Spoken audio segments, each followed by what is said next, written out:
Abra sua Bíblia comigo em 1 Samuel, capítulo 13, verso de número 8. Vamos ler alguns versículos. Quero agradecer ao Senhor pela oportunidade de mais uma vez compartilhar aquilo que Ele tem socializado ao meu coração. O homem bom tira do seu coração coisas boas. E eu sei que o Senhor vai falar com você nessa manhã. Quero subordinar o título da minha reflexão à seguinte expressão: como ser paciente. Como ser paciente. 1 Samuel 13, verso 8 diz o seguinte, vamos ler alguns versículos. Saul esperou 7 dias, segundo o prazo determinado por Samuel. Não vindo, porém, Samuel a Gilgal, o povo se foi espalhando dali. Então disse Saul: trazei-me aqui holocausto e ofertas pacíficas. E ofereceu o holocausto. Mal acabara ele de oferecer o holocausto, e eis que chega Samuel. Saul lhe saiu ao encontro para o saudar.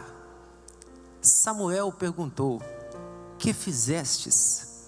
Respondeu Saul: vendo que o povo se ia espalhando daqui, e que tu não vinhas nos dias aprazados, e que os filisteus já se tinham ajuntado em Miqumax, eu disse comigo: agora descerão os filisteus contra mim a Gilgal, e ainda não obtive a benevolência do Senhor, e forçado pelas circunstâncias, ofereci holocausto.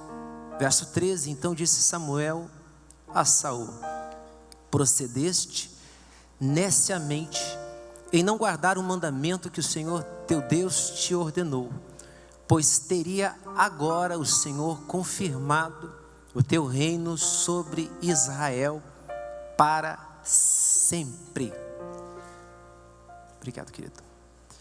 Verso de número 14: já agora não subsistirá o teu reino. O Senhor buscou para si um homem que lhe agrada, e já lhe ordenou que seja príncipe sobre seu povo, porquanto não guardastes o que o Senhor teu Deus te ordenou. Quantos aqui são pacientes, digam amém. Glória a Deus. Aqueles que são nervosinhos, diga misericórdia. Meu Deus. Então veja, esta manhã eu quero tecer uma reflexão sobre o peso que a paciência exerce sobre as nossas vidas e o modo como o nosso destino pode ser determinado através da presença ou da ausência da paciência em nossas vidas. Immanuel Kant dizia que a paciência é o diamante da personalidade.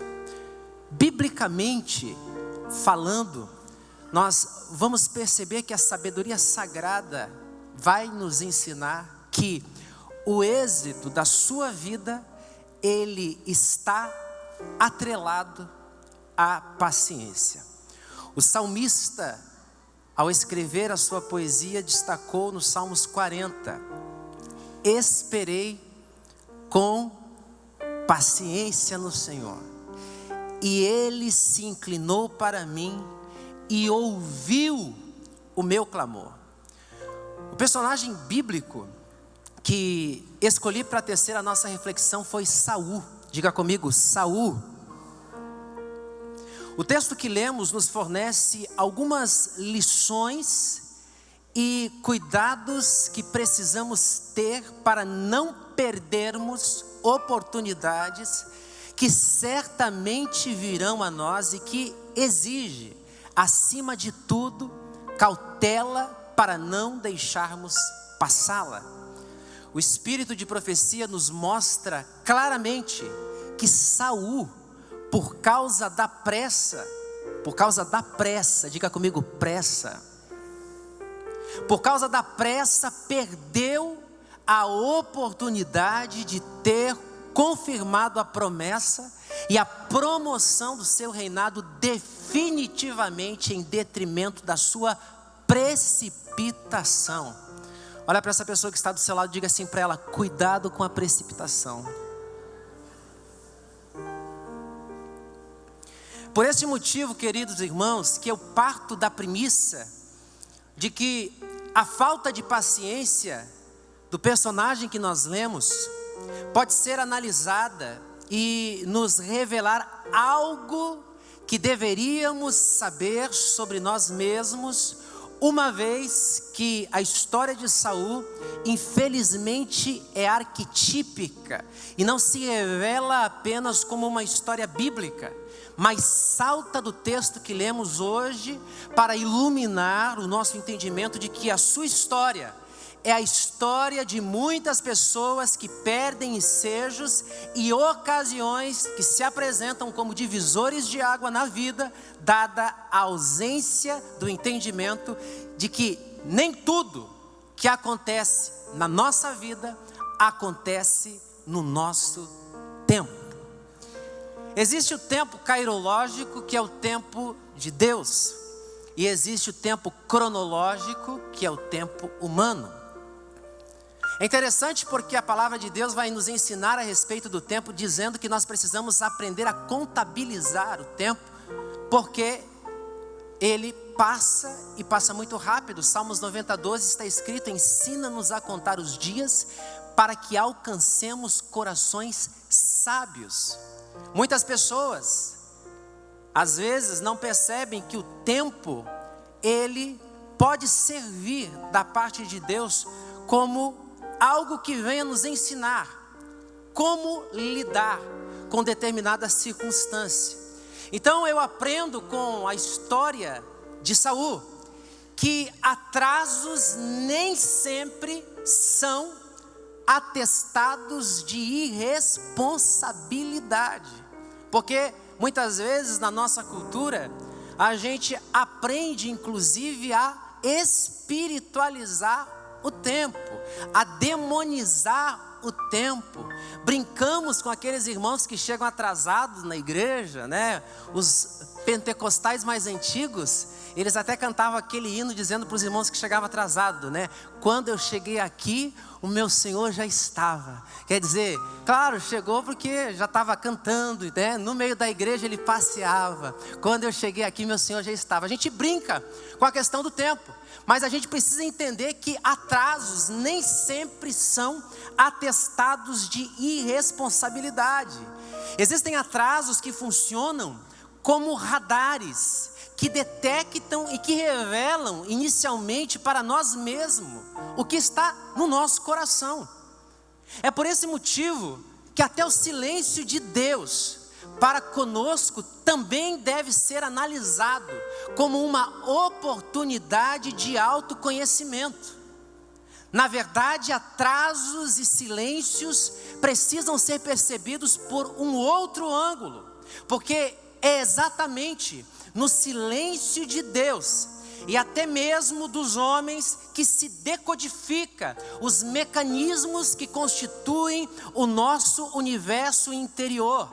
E é exatamente o modo como nós nos comportamos diante dos atrasos e dos silêncios que residem as chaves que determinarão se estamos aptos ou não para acessarmos determinadas oportunidades e determinadas promessas. Será que não estou pregando nessa manhã para alguém que está impaciente e ansioso em função de alguma resposta, situação ou coisa? Veja, Saul, ele nos ensina como não procedermos nos momentos de ambiguidade e de dispersão.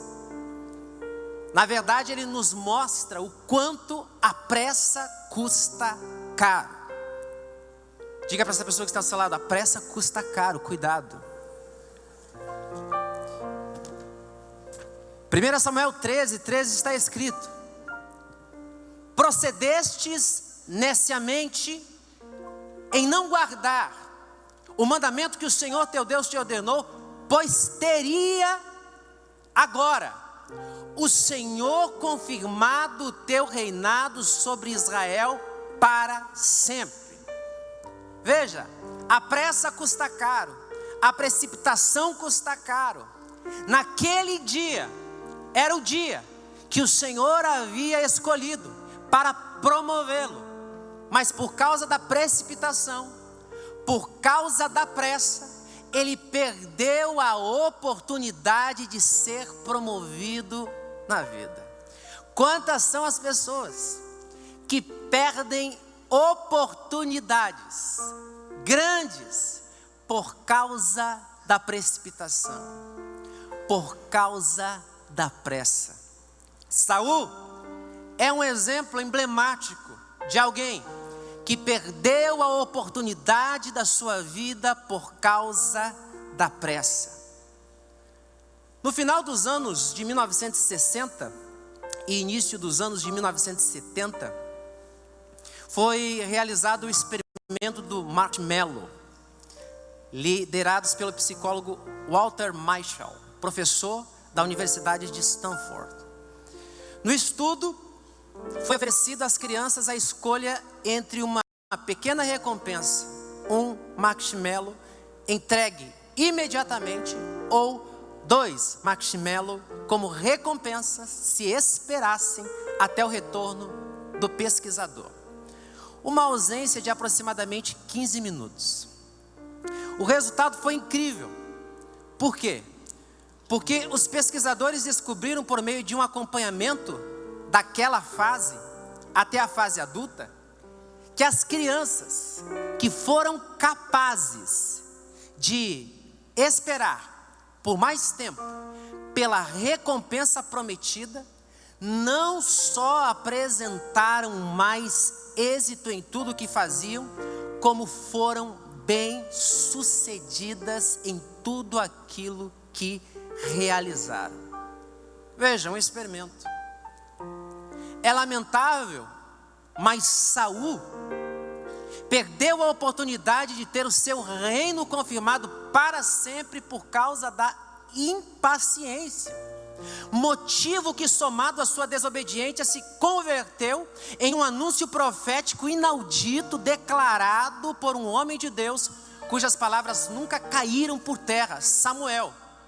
E as palavras de Deus por intermédio de Samuel foram, 1 Samuel 15:28. O Senhor rasgou hoje de ti o reino de Israel e deu ao teu próximo, que é melhor do que tu. Ah, como essas palavras são duras. Deu a alguém que é melhor do que você. Escute uma coisa que eu vou dizer e grave isso para a vida. Sempre haverá alguém melhor do que você. Sempre haverá um músico melhor. Sempre haverá um médico melhor. Sempre haverá um pregador melhor, um profissional melhor, um pedreiro melhor. Sempre haverá alguém melhor do que a gente, meu irmão. O problema de Saul foi ignorar isso. Eu tenho dito desde sempre que se eu não fizer o meu melhor, alguém fará no meu lugar. Então o que você precisa entender é que sempre existe alguém melhor do que você. Enquanto Saul estava desobedecendo a Deus, quebrando princípios, lá no campo, entre as ovelhas, tinha um menininho com uma harpa feita de salgueiro, tangendo e dizendo o seguinte ao Senhor: Adonai, Roi, Lo, Ertzá. O Senhor é o meu pastor e nada me faltará. Então entenda, muitas pessoas infelizmente não entendem isso e acabam perdendo oportunidades de fazer diferença, de marcar o seu tempo, de deixar um legado, simplesmente porque brincam com as coisas de Deus. Saul, infelizmente, ignorou essa máxima. Então eu quero dizer para você que está aqui nessa manhã o seguinte: valorize tudo aquilo que Deus tem te dado. Valorize o seu casamento, valorize a sua família, valorize a sua igreja, valorize o seu pastor, valorize seus negócios, valorize a sua empresa, valorize o seu emprego, porque sempre tem alguém melhor do que você. Olha para essa pessoa que está só assim: cuidado, hein? Tem alguém melhor do que você. Se não dá para dar glória a Deus, diga ui, ui, ui. O erro de Saul foi ignorar isso, pensar que era insubstituível. Escute, Saul não sabia que toda promessa que Deus faz será submetida ao teste do tempo. Pastor, eu tenho uma promessa. Quem tem uma promessa de Deus, levante a sua mão e diga graças a Deus. Então escute isso que Deus está falando com você e comigo nessa manhã. Saul não sabia que toda a promessa está submetida ao teste do tempo, sendo mantida e sustentada pelo próprio Deus, independente das circunstâncias e das intempéries da vida. Deixe-me lhe dizer algo: as circunstâncias e o tempo podem até mudar, mas a palavra de Deus liberada para a sua vida jamais mudará. Aleluia. O prazo da sua validade é indeterminado. Deus não é homem para que minta, e nem filho do homem para que se arrependa daquilo que ele disse. Porventura falaria e não cumpriria, prometeria e não confirmaria. Ei, seca-se a erva, cai a sua flor, mas a palavra que Deus liberou a sua vida vai acontecer no nome de Jesus Cristo.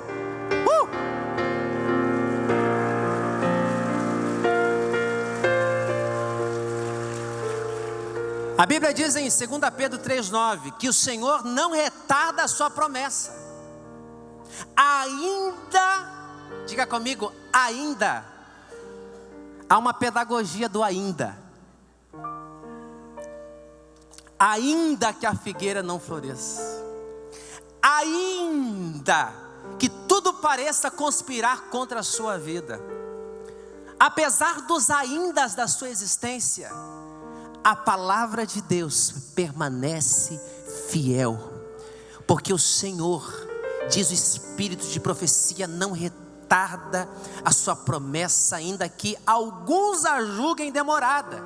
Deus está dizendo para alguém aqui nessa manhã: ei, filho, filha, por um pouquinho de tempo,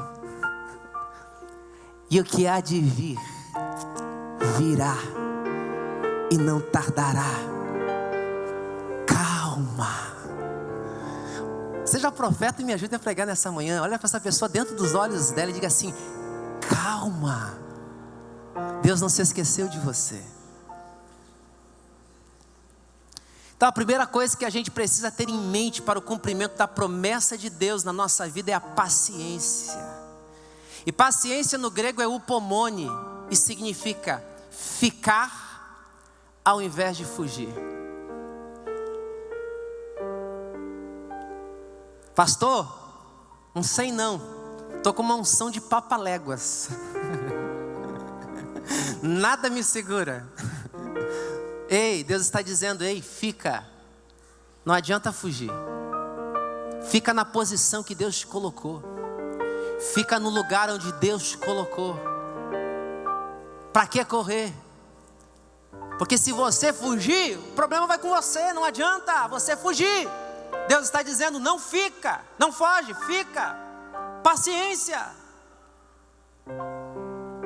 Paciência, irmão. Paciência é o diamante da personalidade. Deixa Deus trabalhar na sua vida enquanto as coisas não acontecem. É preciso entender, irmão, que a oração é muito mais do que um diálogo com Deus.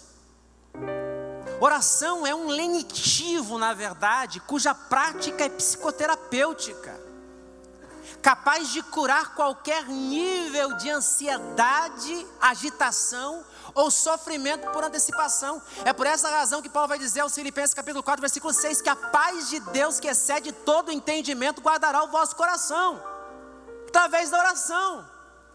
É um exercício espiritual. Nada contra quem paga psicanalista, quem procura psicólogo. Glória a Deus, você tem dinheiro para gastar, gaste com quem você quiser. Agora uma coisa é certa: oração é free. E você está perdendo a oportunidade de conversar com os psicólogos dos psicólogos, com aquele que te criou, com quem te fez, aquele que conhece tudo sobre você.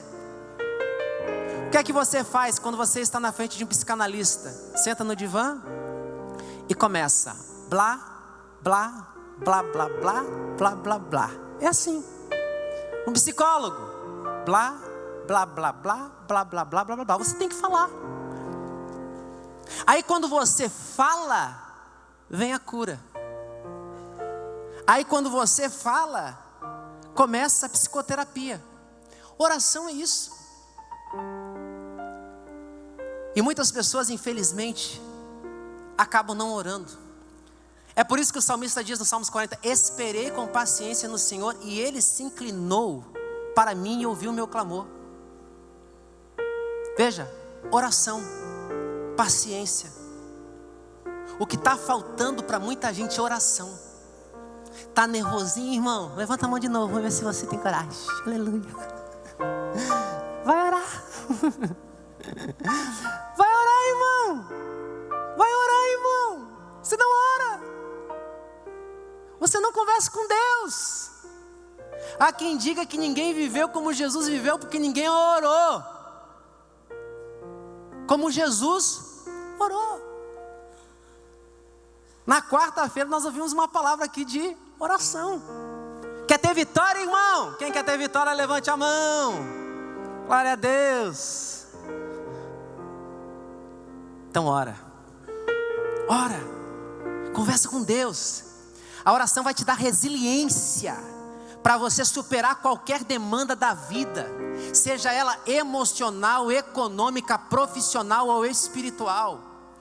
Os momentos mais difíceis da trajetória da minha experiência cristã, não tive para onde correr. Oração. Senhor, o que é que eu faço?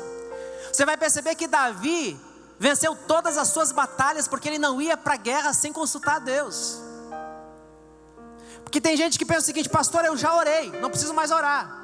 Davi não fazia isso. Davi acabou de ter uma vitória aqui, o inimigo estava se preparando para lutar contra ele, ele não ia para a luta, ele se posicionava e dizia: Senhor, vou ou não vou? Aí na oração vinha a instrução. Porque quando você ora, Deus te dá instrução, Deus te dá direção. Deus diz: não vai. Deus diz: vai. Deus diz: não compra. Deus diz: compra. Deus diz: fica. É assim. É oração, meu irmão. Então escute o que eu vou dizer para você. Saul infelizmente não atentou para isso, e por causa disso não foi diligente.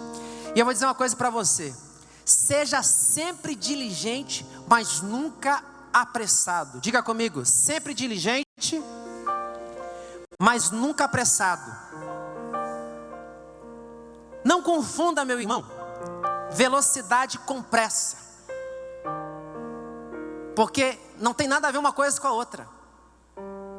Não confunda habeas corpus com corpus Christi.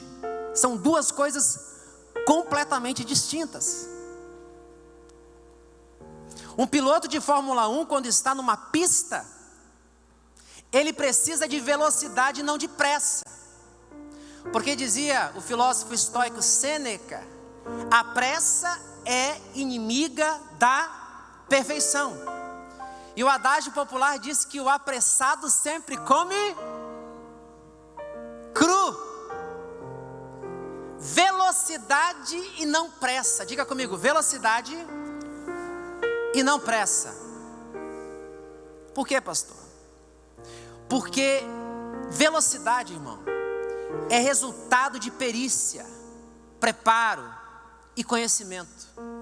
Ao passo que pressa é sempre resultado de precipitação, afobação e ansiedade.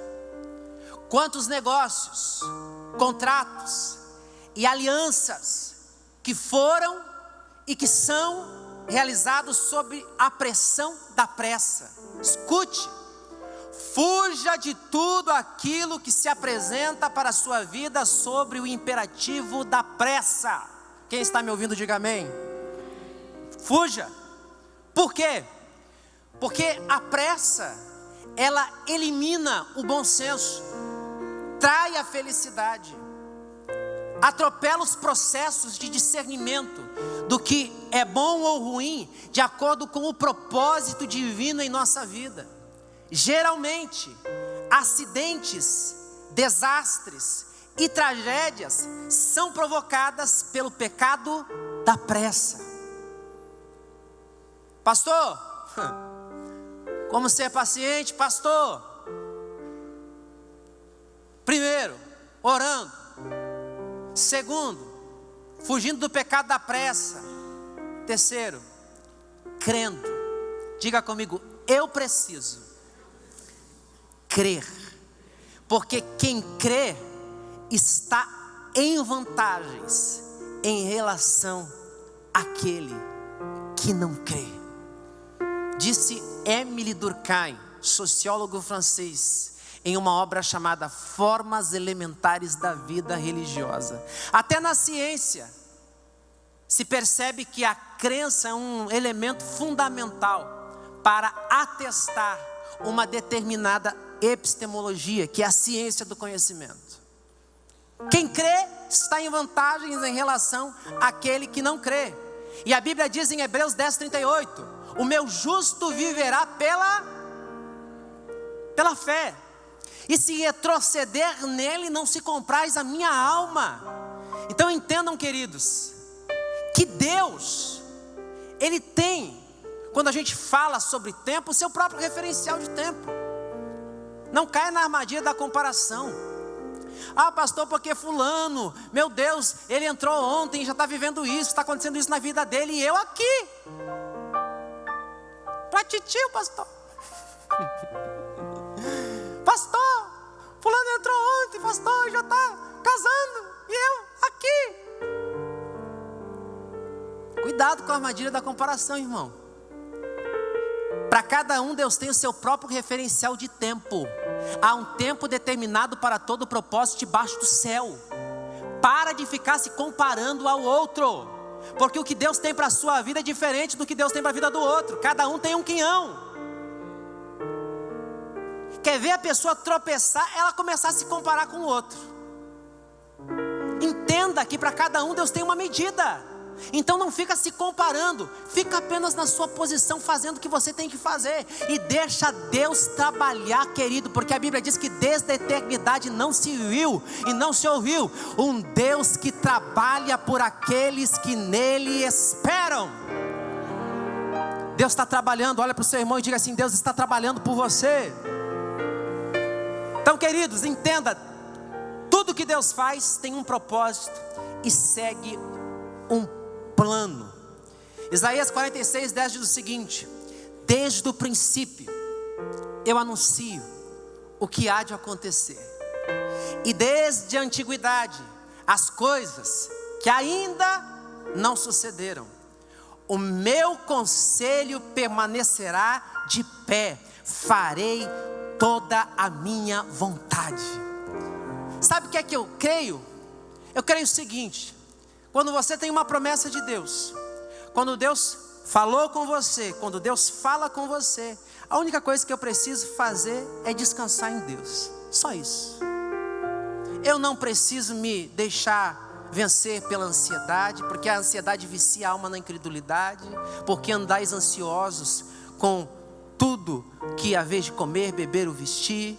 Sabe, a ansiedade vicia a alma na incredulidade e sabota a nossa percepção estética do belo, daquilo que Deus está fazendo na nossa vida.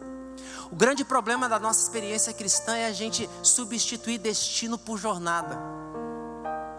Sabe, a caminhada cristã é uma grande jornada, que tem início e só terá fim lá. Mas o nosso problema é a ideia de destino. Porque quando nós substituímos a ideia de jornada por destino, nós nos tornamos relapsos.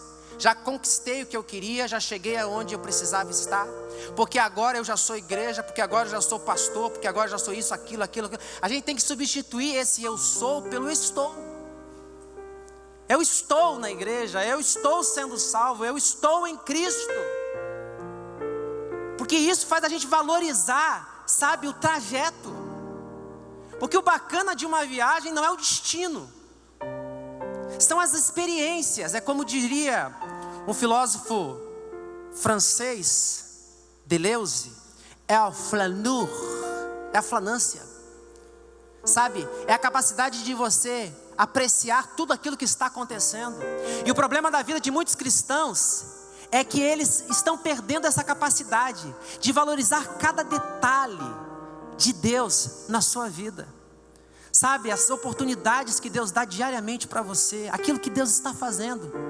Então não substitua jamais a jornada pelo destino, mas permaneça, como disse o apóstolo Paulo, prossigo para o alvo, para obter o prêmio. Nós temos um destino sim, mas enquanto nós não chegamos nele, a gente vai valorizando cada trajeto, cada passo, e em tudo vai dando graças, e em tudo vai glorificando o nome do Senhor, porque a Bíblia diz que todas as coisas cooperam para o bem daqueles que amam a Deus e são chamados segundo o seu propósito. Mas pastor, está doendo. Tem uma palavra de Deus para você: as tribulações do tempo presente não podem ser comparadas com o peso eterno de glória que o Senhor há de revelar na sua vida. Se prepara, porque o que Deus está preparando para você é incomparavelmente superior ao que você está vivendo. Tem vitória de Deus chegando para a sua vida, diz o Senhor dos Exércitos.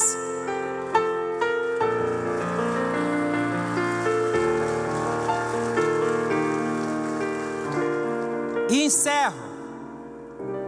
Como ser paciente, pastor? Adorando a Deus. Diga comigo, adorando a Deus. Donald Gray disse: enquanto esperamos, podemos adorar. Glória a Deus. Enquanto esperamos, podemos magnificar o nome do Senhor. É tão lindo, queridos, quando o Senhor olha dos céus para a terra, para mim e para você, e Ele encontra esse senso de gratidão por tudo aquilo que Ele fez. Nunca perca o senso de graça, de gratidão na sua vida. O salmista Davi disse uma vez: o que daria eu ao Senhor por todos os benefícios que Ele me tem feito?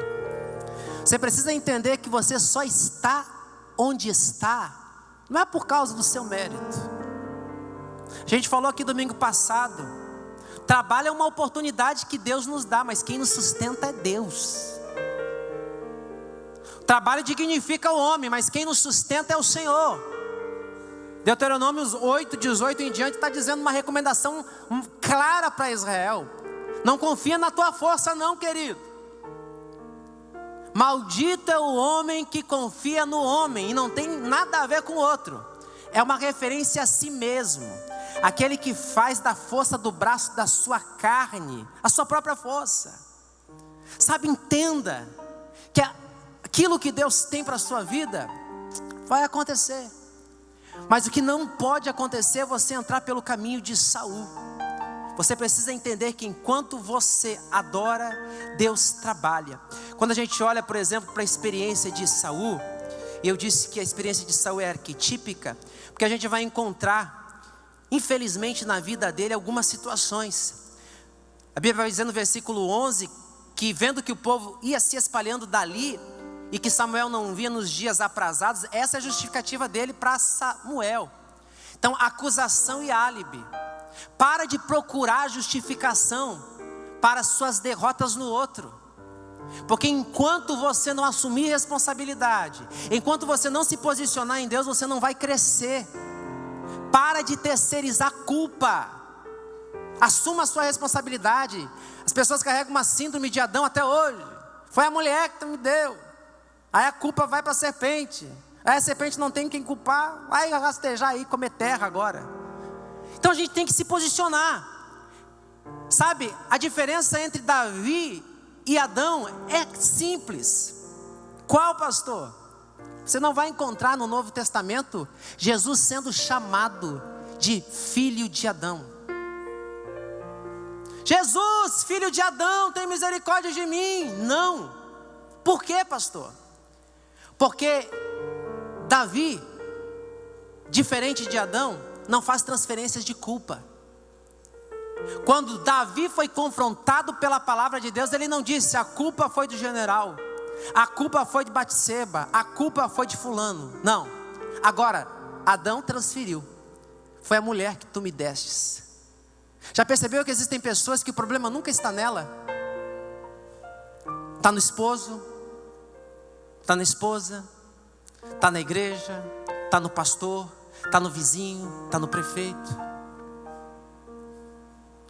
Davi disse: fui contra ti que pequei. E ele se ajoelha e diz: mas não retiras de mim o teu Espírito Santo. Torna-me a dar a alegria da tua salvação e renova em mim um espírito reto e inabalável. De pé, querido, nessa manhã.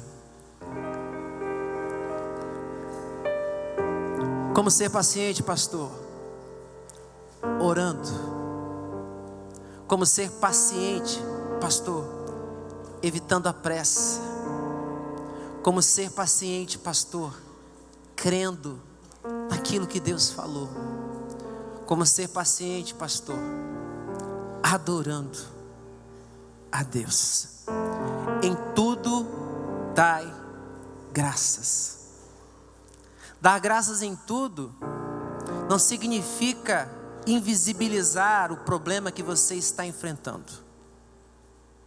Dar graças em tudo não significa tapar os olhos para as dificuldades que você está vivenciando.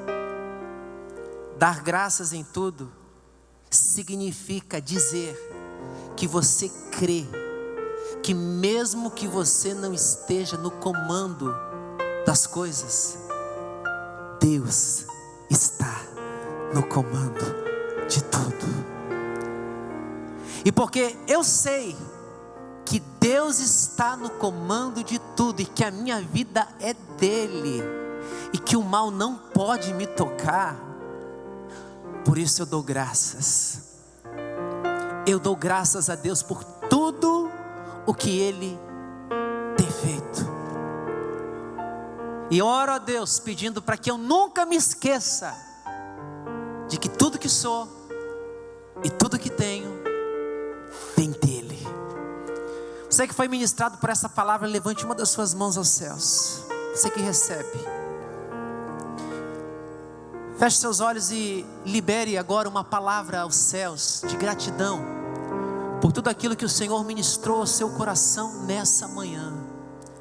Diga: Senhor, eu preciso de paciência, eu preciso descansar em Ti. Não permita, Senhor, que eu atropele processos, que eu perca oportunidades que o Senhor tem preparado para a minha vida, por causa da precipitação. Eu vou dar a você 1 minuto para você conversar com Deus antes de interceder por você nessa manhã. Converse com Deus. Se você está com a sua esposa, pegue na mão aí dela, ore. Deus está dizendo para pessoas nessa manhã: valorize tudo que eu tenho feito por você. Valorize o lugar onde você está. Valorize a sua família. Valorize a igreja que você está. Valorize tudo que o Senhor tem feito por sua vida. Valorize. Dê graças a Ele nessa manhã.